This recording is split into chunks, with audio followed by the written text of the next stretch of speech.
Sri Namaha. Hari Om. Hare Rama, Rama Rama, Hare Hare. Hare Krishna, Krishna Krishna, Hare Hare. Page number 30 and 30, page number 20 and 21. Guru as per traditions.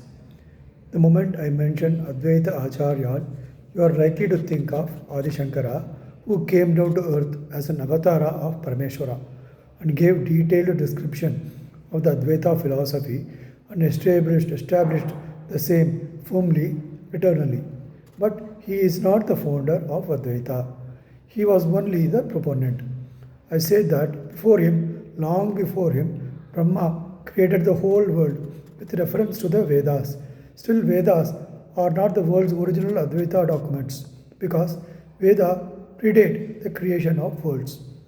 That is to say that Advaita philosophy is mentioned in the Vedas even before the creation of the world.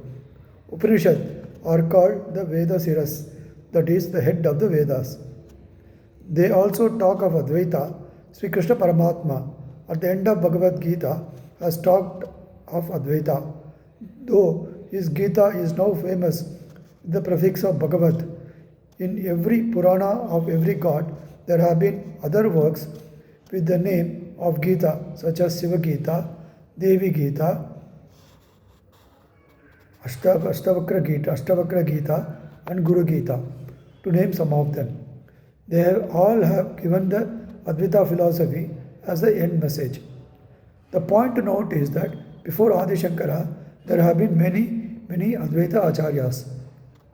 Dakshinamurti, Dattatreya, Narayana, Brahma are the four mentioned Advaita Acharya Sampradaya Parampara, that is, the traditional line of teachers of Advaita.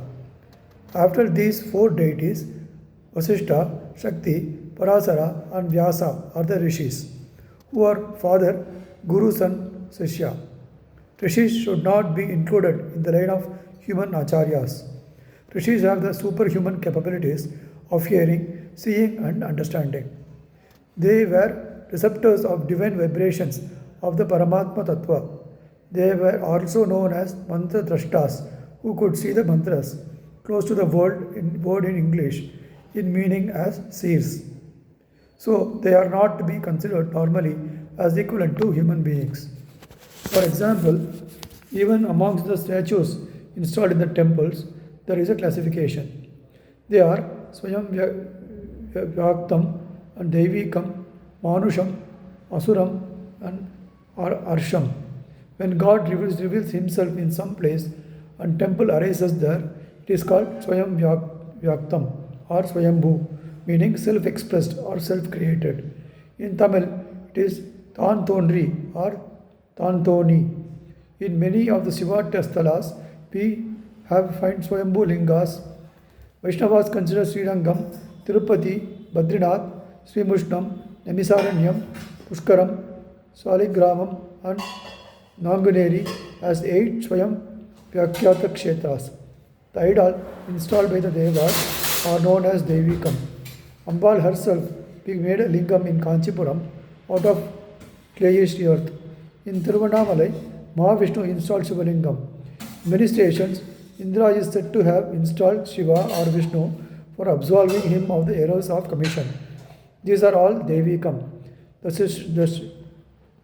Shiva installed by the Rakshasa Tirusira. Possibly he was three-headed. In Tiruchirappalli, and by another Rakshasa, Onan, in Onakantan Tali near Kanchipuram or Asuram. Many Rajas and other devotees have also established many temples, and these are naturally called Manusham. The Arsham I mentioned earlier are those established by rishis. In Kutralam, Gastya Muni installed a Shiva. In Chikkal, Vasishta. In Tirukkavalur, Durvasa. In Nirvanikaval, called Jambukeshwaram, Jambu Maharishi, and many more kshetras. In Arsha Pratishtha only, I am rattling out whatever comes to my memory, and it is not exhaustive. What I described in the last few minutes was to emphasize the point that generally we make a distinction between Devas, Asuras, and human beings. Rishis are to be considered as a class apart, at least by us, common human beings. Rajaraja Soda installed Brahadishwara in Periyakoyil in Tanjavur. It has to be considered as a monetary income, but instead of doing it by himself, he has got it done through Karuvur Siddhar, the saint of that period. When it comes to Prana Pratishtha, that is invoking and restoring the life force of the gods, even in the so-called monastic incomes, it is done through some Mahatmas or Siddha Purushas. Even now, in many new colonies, towns and settlements and villages, where Mantra Adhipati or some Swami is asked to do the Prana Pratishtha and Kumbha Abhisheka and actually chanting of the necessary mantras, or will be some Siva Acharya or Bhattar. If they do so with the required discipline and Shraddha, the mantras have their own power to bring the living presence of the gods in the statues, and that will benefit the masses. Sri Guru Bhyo Namaha Hari Om. Rama Rama Rama Rama Rama Rama Rama.